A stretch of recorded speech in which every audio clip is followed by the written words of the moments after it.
네, 오늘은 사순절 둘째 주일입니다. 주님과 사이좋게 찐사랑 나누면서 잘 지내셨습니까? 오늘 또 예배 오신 여러분들에게 하나님이 주시는 은혜와 평강, 위로하심이 충만하시기를 바라면서 환영하고 축복합니다. 눈길이 미끄러워서 집사님이 오늘 못 내려오셨는데요. 오늘 이렇게 오셔서 감사합니다. 한국교회 주요 지표들을 추적 발표하고 있는 목회 데이터 연구소에서 코로나 이후 작년 말과 올해 초에 전국의 교회 출석자들과 그리고 담임 목사들을 대상으로 조사한 것을 발표했습니다. 주목할 결과는 코로나 이전 대비 주일 성인 현장 예배 회복률이 100%가 넘는 교회가 전국의 15% 정도였는데 이들 교회의 특성을 보니까 대부분은 중대형 교회일수록 그리고 소그룹이 잘 운영되는 교회일수록 높은 경량이 뚜렷하게 나타났다고 합니다. 코로나 이전 대비 성장하거나 사역이 회복된 교회들의 특성을 보면 그게 두 가지가 변수가 영향력을 크게 주었는데요. 교회의 규모 그리고 소그룹의 활성화 여부였다는 거죠. 그러면서 모쪼록 이 보고서가 개교회의 원래 목회 방향을 잡는데 의미 있는 길잡이가 됐으면 좋겠다 이렇게 희망합니다. 한국교회 특히 소형교회 시사하는 바가 크다 이렇게 표현해놨어요. 저는 이런 것들을 보면서 오늘 현대 교회 성도들의 그 익명성 어제 오늘 얘기는 아니지만 그냥 예배만 드리고 올 테니까 간섭은 하지 마세요. 아는 체도 하지 말고 책임질 일도 맡기지 말고 그냥 대체로 내가 책임지고 부담해야 할 일이 많은 교회는 선호하지 않는다는 거죠. 전에는 그렇게 갔을지라도 코로나 이후에는 좀 편안하게 그냥 익명성으로 그냥 아무도 내 이름 몰라도 되고 나는 그냥 예배만 드리고 올 테니까 내 삶에 개입하지도 말고 간섭하지도 마세요. 그런 느낌을 많이 받고요. 소그룹이 잘 운영되는 교회가 회복력이 좋다는 것은 교회가 재밌다는 거 아닐까요? 가면 만나서 즐겁고 먹는 것도 즐겁고 모든 것이 재밌다는 말 같아요. 친교와 말씀과 봉사가 균형 있게 실행되는 그런 교회가 아닐까. 저도 우리 교회에 오는 성도들이 재밌고 즐거웠으면 좋겠다고 늘 기도합니다.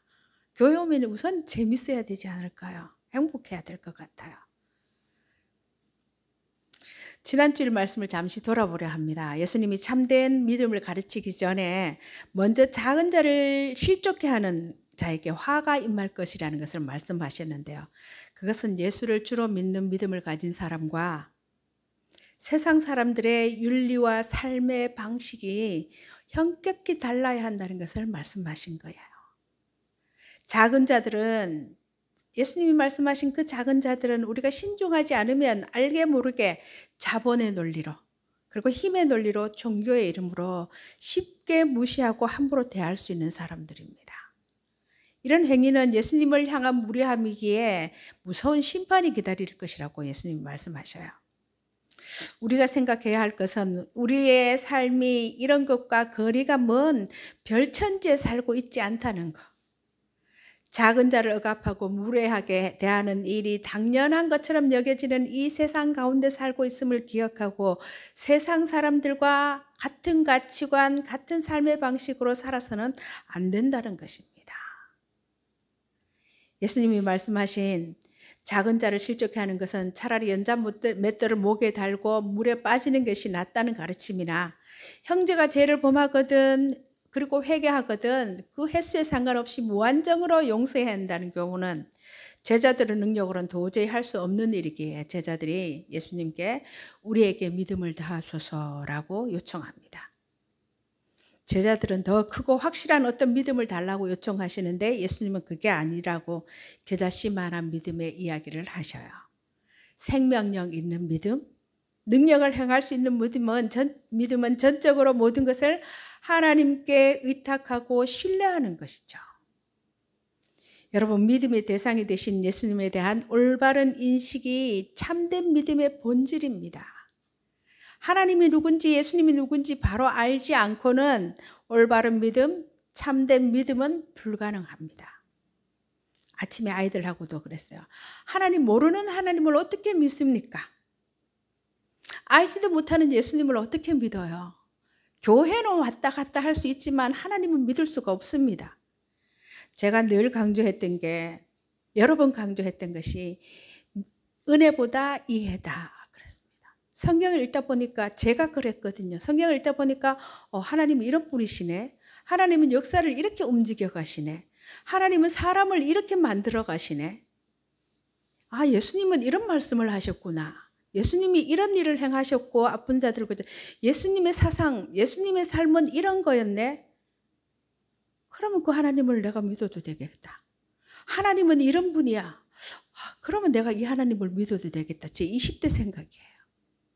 알지 못하면 믿을 수가 없습니다. 알면은 예수님의 삶, 예수님의 그런, 예수님이 주구장창 주장하셨던 그런 사상들, 생각들, 이런 것들을 알면, 예수님이라는 분이 이런 분이야? 그럼 내가 한번 믿어볼까? 믿어도 되겠구나. 그럼 이 예수님한테 사람들이 목숨 걸고 산 사람들이 얼마나 많은데 그 사람들은 왜 그랬을까? 그래서 은혜보다 이해라는 거예요. 학생들한테 은혜를 어떻게 줍니까? 성경을 읽으면서 하나님이 보이고 예수님이 하시는 일이 보이면 믿음이 생겨나는 거죠. 예수님이 구원을 얻는 믿음에 대해서, 예수님의 메시아 되심을 인정하는 믿음에 대해서, 그리고 용서와 겸손의 중요성에 대해서 가르치신 후에 길을 가다가 한 촌에 들어가셨습니다. 오늘 읽은 말씀은 예루살렘 여정 후반부에 이르는 첫 장면인데요. 누가복음 11, 오늘 읽은 11절에 누가는 예수께서 예루살렘으로 가실 때라고 다시 한번 예수님이 지금 예루살렘을 향해 가고 있다는 것을 누가복음을 읽는 독자들에게 상기시키면서 나병 환자 치유가 있었던 지리적 배경을 서술합니다. 교회에 지도가 있었는데 제가 찾아보니까 없어요. 이스라엘 지도는 우리나라처럼 길쭉하게 생겼습니다. 위에가 갈릴리고 중간이 사마리아이고 그 다음에 밑에가 유대 예루살렘 땅이에요. 그런데 사마리아 사람들은, 유대 사람들이 사마리아 사람들과는 상종을 하지도 않고 이 땅을 이렇게 지나가면 예루살렘으로 가기 쉬운데도 기어코 예루살렘 땅을 밟지 않고 요단강 쪽으로 이렇게, 이쪽으로 하면 이렇게 돌아서 가곤 합니다. 오늘 얘기는 예수님이 사마리아와 갈릴리 중간에서, 여기가 갈릴리, 사마리아, 여기는 유대 땅 예루살렘에 있는 곳이에요. 그러니까 갈릴리와 사마리아 이 어디 중간을 지나서 어떤 마을에 들어갔을 때 일어난 이야기입니다. 갈릴리와 사마리아 사이는 당시 갈릴리에 사는 유대인들이 갈릴리에서 예루살렘 순례길을 갈 때 부정한 사마리아 길을 밟지 않으려고 이용했던 우회도로예요. 이 우회로는 두 지역을 구분하는 경계선이기도 하고, 또 이 길은 유대인들의 지역인 갈릴리도 아니고 사마리아인의 땅도 아니었어요.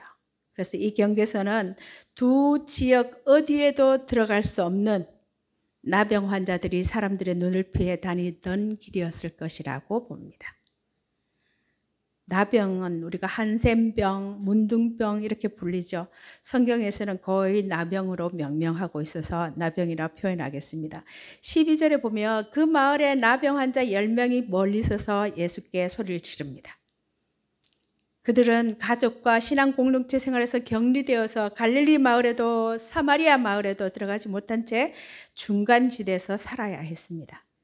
제의적으로 부정하고 사회에서 격리된 채 살아왔던 나병 환자들은 혹시라도 자신들 때문에 자신들이 다른 사람에게 접촉해서 병을 옮길까 봐 멀리 떨어져 살아야 했습니다. 10명의 나병 환자들은 자기들 곁에 다가오신 예수님을 멀리 서서 부르짖습니다. 소리 높여 긍휼을 구합니다. 그들은 큰 소리로 외치며 예수님께 긍휼을 구합니다. 예수님 외에는 다른 소망이 없다는 것을 아는 사람의 간절한 호소지요. 이것은 분명 예수님에 대한 충분한 인식과 격리 장소를 이탈할 만큼 다른 사람의 눈에 띈다면 돌에 맞아 죽을 각오를 한 그런 믿음입니다. 이들은 예수님께서 하나님의 능력을 행할 수 있음을 믿고 간구하고 있습니다. 예수 선생님이여 우리를 불쌍히 여기소서. 구약에서 나병은 하나님만 고칠 수 있는 불치병으로 이들은 예수님께 치유를 간청하고 있습니다. 여러분, 안 만큼 들은 만큼 실행한다면 그 두렵고 떨리는 소심한 믿음의 첫 걸음이 더 나은 다음 걸음으로 인도할 것입니다. 어둠과 절망과 죽음의 통치에서 하나님 나라를 회복하고 그 안에 있는 자들을 구원하는 것이 예수님 사역의 본질이에요. 여러분, 우리는 아는 만큼 믿을 수밖에 없습니다. 참된 믿음은 저절로 주어지지가 않아요. 그래서 예수님을 더 많이 바르게 알아가는 데 힘써야 합니다. 어떻게 해요? 뭘 어떻게 힘써야 할까요? 말씀을 읽고 묵상하고 공부하고. 그래서 제가 강조하는 것이 은혜보다 이해라고 했어요. 그래야 바른 믿음으로 이어집니다. 내가 상상하는 그 하나님 아니요. 그 내가 상상하는 하나님은 우상입니다. 내가 만들어낸 하나님은 우상이에요. 내가 좋다고 밑줄 그어둔 그 말씀을 벗어나서 복음 안에 있는 구원의 큰 그림을 배우고 경험해야 합니다. 우리는 그 안에서 세상과 개인과 교회의 미래와 현재와 미래를 바르게 자리매김하면서 책임 있는 삶을 살아야 하는 사람들이에요.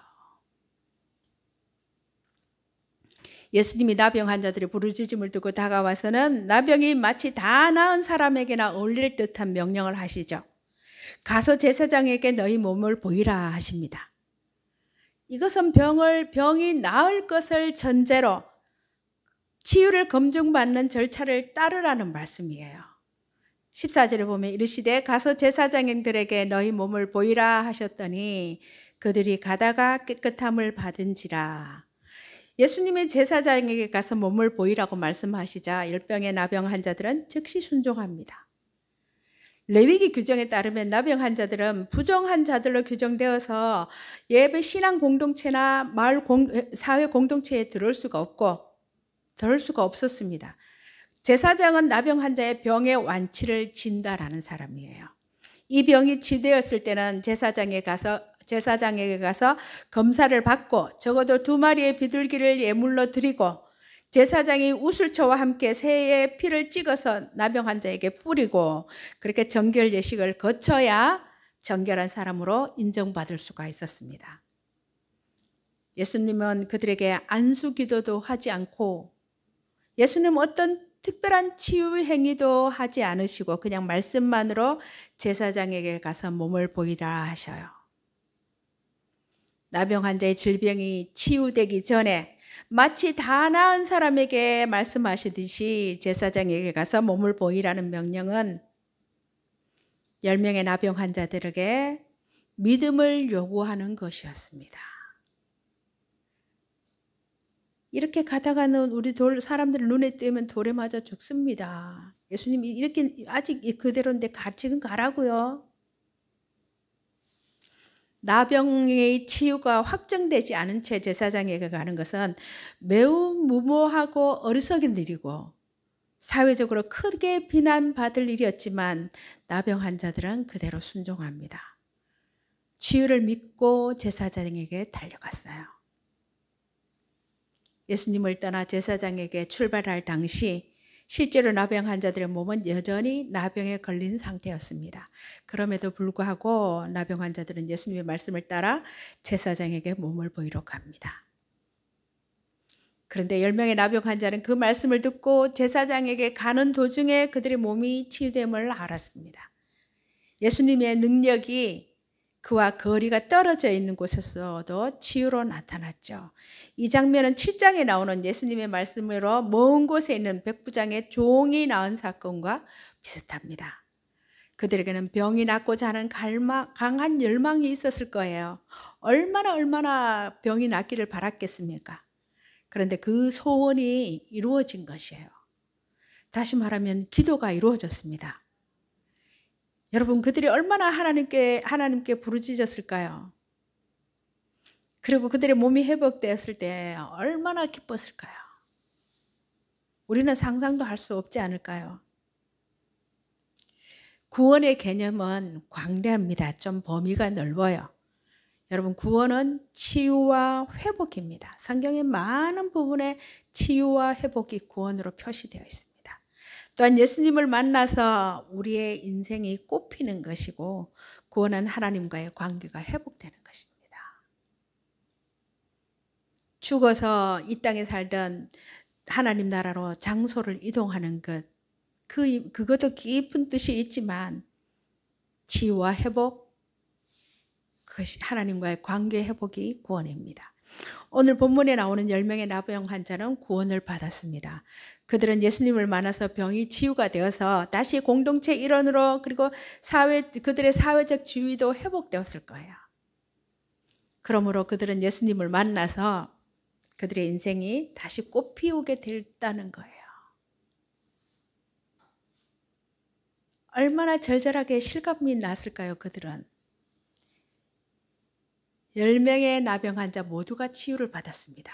그러나 잘 아시는 대로 예수님께 돌아와 하나님께 영광을 돌린 자는 단 한 사람뿐이었어요. 15절에 보면 그 중에 하나가 자기 낳은 것을 보고 큰 소리로 하나님께 영광을 돌리며 돌아와 예수의 발날에 엎드려 살해하니 저는 사마리아인이라. 10명이 모두 제사장에 가던 길에 치유를 받았습니다. 하지만 그중 단 한 명만 큰 소리로 하나님께 영광을 돌리며 가던 길 돌아서서 예수께로 와 그 발날에 엎드려 감사했습니다. 어떤 모습으로 돌아왔을 거야. 아마 정말 큰 소리로, 온 동네가 떠나도록 큰 소리를 치며 돌아오지 않았을까요? 그 한 사람이 사마리아 사람이었다고 언급한 것은 나머지는 유대나 갈릴리 사람이었을 것이라는 거죠.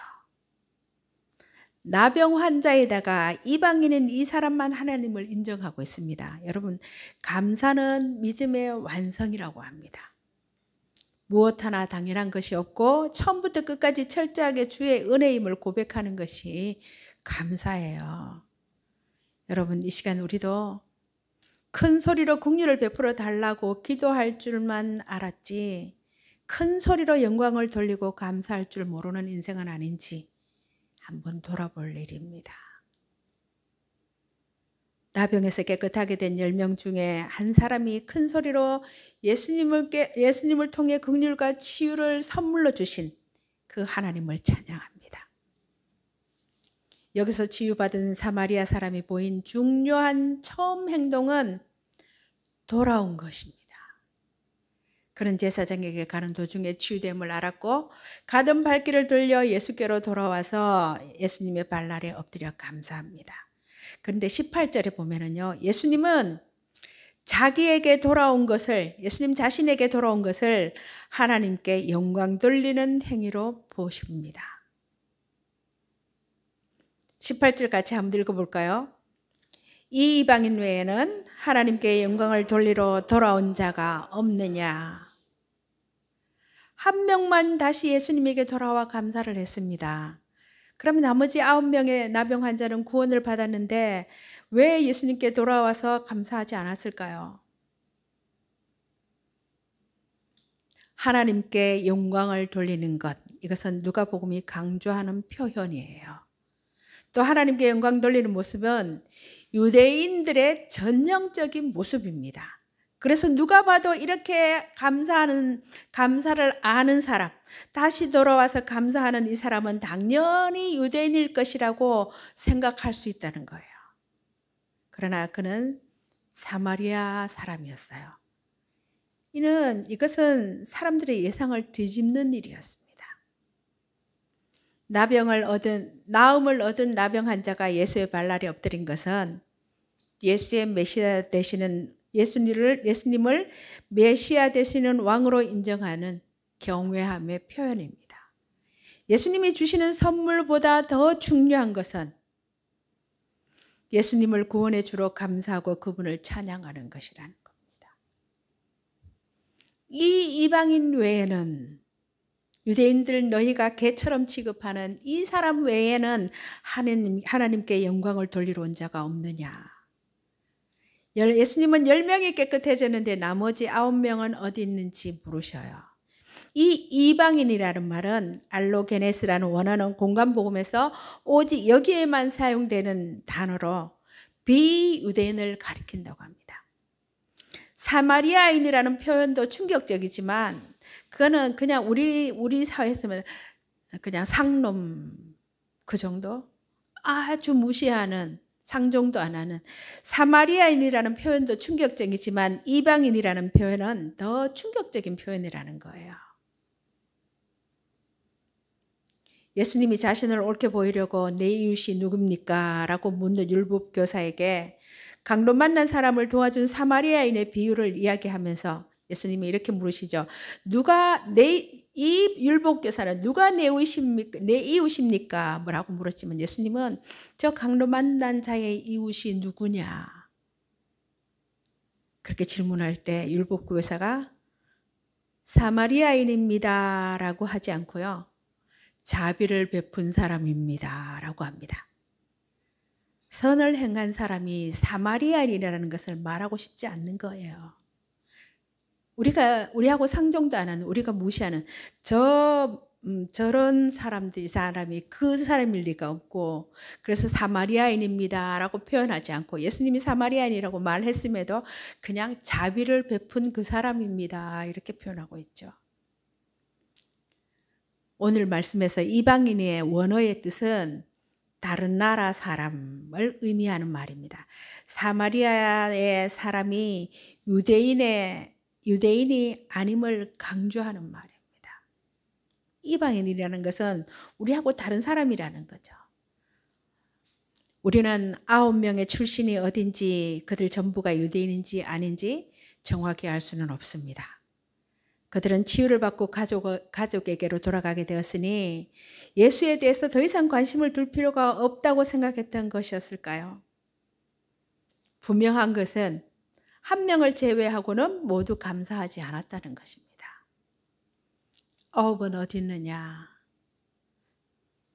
이는 예수님이 누가복음을 읽는 독자들에게 오늘 우리에게 던지는 질문입니다. 나머지 9명은 왜 예수님께 돌아와서 감사하지 않았을까요?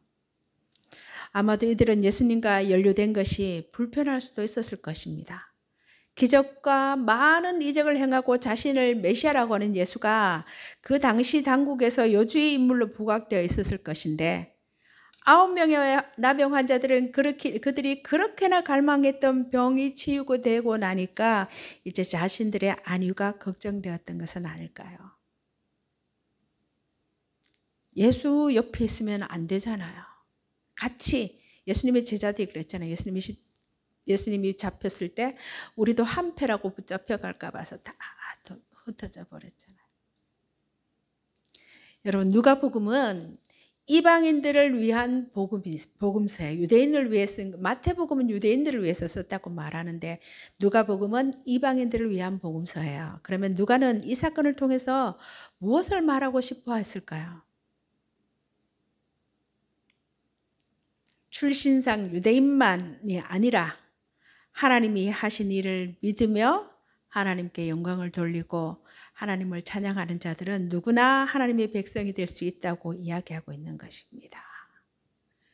유대인들은 이거 용납할 수 없어요. 유대인이라는 이름 자체가 하나님을 찬양하라는 의미입니다. 그런데 9명의 유대인들은 그 의미를 무색하게 했습니다. 9명은 몸이 치유된 것을 경험하고 제사장을 찾아갔을 거예요.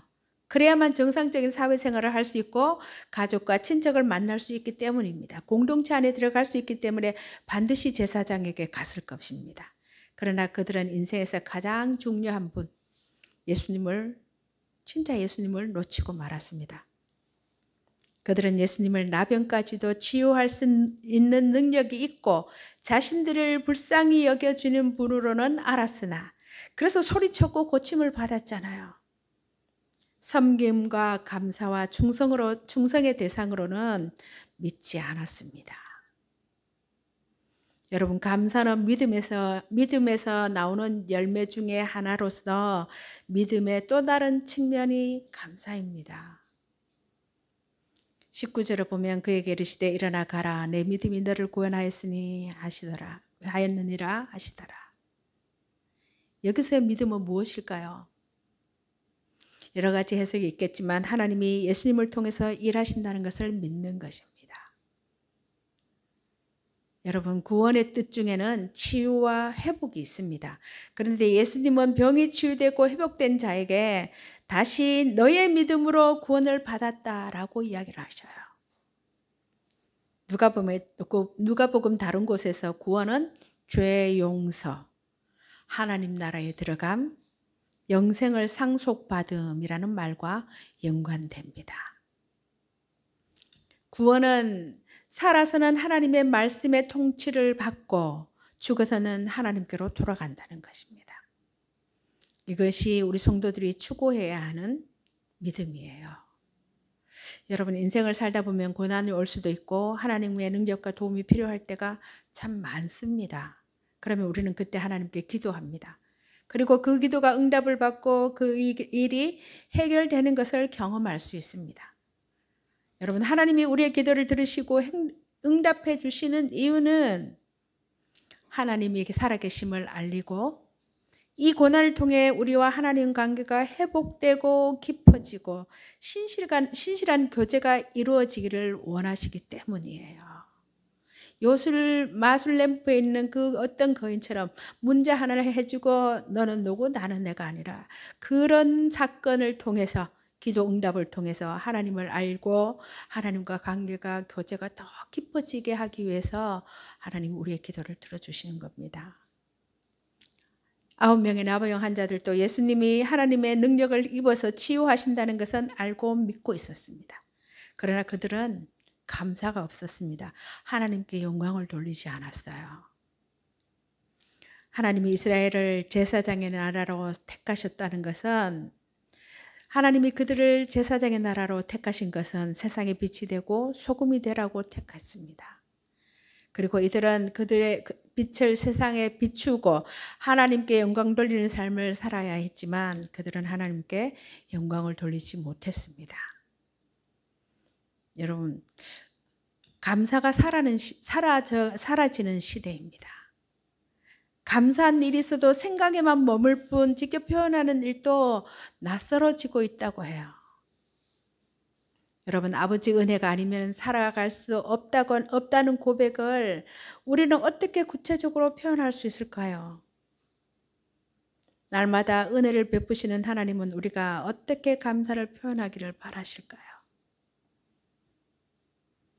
예수께 돌아와 감사한 한 이방인에게 예수님은 구원을 선포해 주십니다. 당연히 구원받을 것이라고 간주했던 유대인 대신에 심판을 받아야 마땅하다고 생각했던 사마리아 사람이 감사로 하나님의 복을 누리게 됩니다. 여러분, 감사는 우리 믿음의 표현이고 사랑의 표현입니다. 여러분, 우리가 사는 세상이 어떤가요? 죄로 망가진 세상에서의 삶은 늘 뒤죽박죽입니다. 그 안에서 겪게 되는 아픔과 슬픔, 그것은 하나님이 현재의 심판의 결과라고 말하기도 해요. 더 중요한 것은 삶의 문제를 어떻게 해결할 것인가입니다. 주님이 우리의 상황을 해결할 수 있을까? 아니, 우리가 그런 문제가 있음을 알고는 계실까? 주님의 마음은 어디 있을까?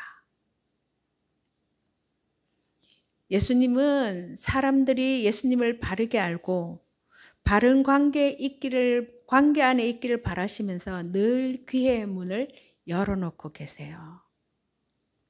여러분, 참된 구원과 신앙생활을 위해서 주님을 찾아야 합니다. 의심으로 시작하든 믿음으로 시작하든 진실한 관계를 구하는 자를 우리 하나님이 외면하지 않으신다는 겁니다. 열병의 나병 환자들처럼 그분의 선하심을 신뢰하고 찾아서 만나야 합니다. 내 인생의 걸음이 주님의 은혜로 된 것임을 고백하십니까?